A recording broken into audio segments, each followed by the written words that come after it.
যুঁজখন কেনেকুৱা হ'ব কেনেকৈ গম পাম বাৰু, কিন্তু যিটো দেখা পাইছোঁ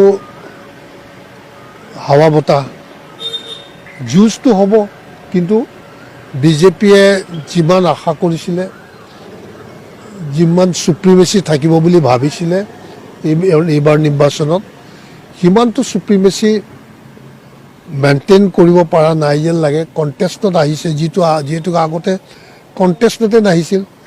গুৱাহাটী চিট কেতিয়াও কণ্টেষ্টত অহা নাছিল, যোৰহাট চিট নাছিলে, ডিব্ৰুগড় চিট কণ্টেষ্টত নাছিলে, লখিমপুৰ নাছিলে, কোনো এটা চিটেই কণ্টেষ্টত নাছিল, নগাঁও নাছিলে। কিন্তু আজিতো চবতে কণ্টেষ্টত অহা যেন লাগিছে ন। তাৰমানে সেই সুপ্ৰিমেচিটো ক'ৰবাত কমি গৈছে নেকি, সেই কথাটোৱেতো ইণ্ডিকেট কৰিছে ন। কণ্টেষ্টত অহা মানেতো ইণ্ডিকেট কৰিছে। গতিকে এইটো কিহৰ কাৰণে হ'ল সেইটো কথা মই হেৰি কৰি নাজানো। সেইটো কথা হয়তো নেতৃত্বই বুজি পাব লাগে, কিয়নো এটা বৰ ডাঙৰ সুপ্ৰিমেচি আছিল ন আমাৰ বিজেপিৰ। সেই এইটো মানে বহুত দিনলৈ ছাষ্টেইন কৰিছোঁ আমি। এনেকুৱা নহয় যে এবাৰ ফটকৈ 4টা জিকি গ'লোঁ, 2টা জিকিলোঁ, 4টা 6টা জিকিলোঁ, 7টা জিকিলোঁ। ই কণ্টিনিউৱাছ গ্ৰ'থ আছিল। কিন্তু কণ্টিনিউৱাছ গ্ৰ'থটো এটা লেভেলতে পিক হাইটত আহিছে।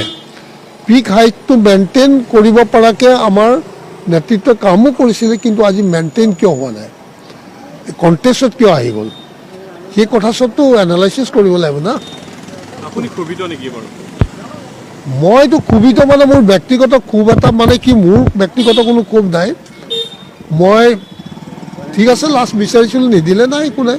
আৰু কিন্তু মই আজি যিটো ছিটুৱেশ্যনত আছোঁ মই বহুত সুখী, মই বহুত পিচফুলি আছোঁ। কোনো ঝামেলা নাই, কোনো হেৰি নাই, কোনো দৌৰাদৌৰি কৰিব নালাগে, কোনো টেনশ্যন নাই। মই বহুত সুখী। কিন্তু সেই তাকে দলীয় কিছুমান কাৰ্যকৰ্তা আছে, তেওঁলোকৰ দুখ কষ্টখিনি দেখিলে মনত আঘাত পাওঁ। ইমান নিৰ্বাচনৰ দিনাখন দলৰ বিপক্ষে কথা কৈ নিজক পুৰণি আৰু নতুনৰ চাৰ্টিফিকেট দিয়া সময় পাৰ হৈ গ'ল।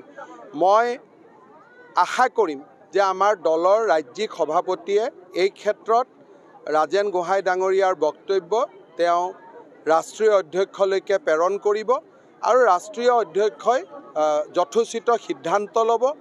যি ব্যক্তিয়ে নিৰ্বাচনৰ দিনা ৰাতিপুৱা মোদীজীৰ বিৰুদ্ধে কথা ক'ব পাৰে, তেওঁ দলত থকা উচিত নে অনুচিত, নিশ্চয় সেই সিদ্ধান্তটো আমাৰ দলে ল'ব পাৰে। আৰু আমাৰ দল ইমানেই শক্তিশালী যে সিদ্ধান্ত লোৱাত আমাৰ কোনো অসুবিধা নহয়।